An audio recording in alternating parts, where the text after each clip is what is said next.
Restaurants would pay him $5. He would take the food, come back and get it again on a bike. Okay. As opposed to everybody won. Restaurant won, got the food delivered. The consumer definitely won because all those fees that they have, delivery fee, beating up fee, my ass fee, this fee, that fee, and the $5 they tacked on. I'm like, okay. Honestly, I want to know how the hell do people we're in what looks like a recession and people are, starving when it comes down to the amount of money that they have. And, how the hell do people order from DoorDash and Uber Eats? I mean, seriously, because I will look at food on Uber Eats when they're like, hey, if you order now, you'll get 40% off the order. I'll look at the order just to double check.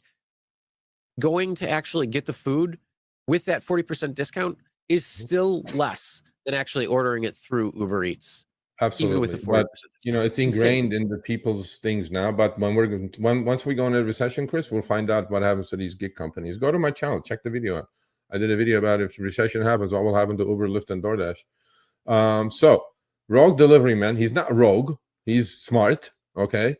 He started doing, so he says, F Uber Eats, F DoorDash. I'm doing my own deliveries. Restaurant, just give me $5 a trip. Maybe he was like, the closer ones, he was probably, putting him together, stacking him. And he was doing it.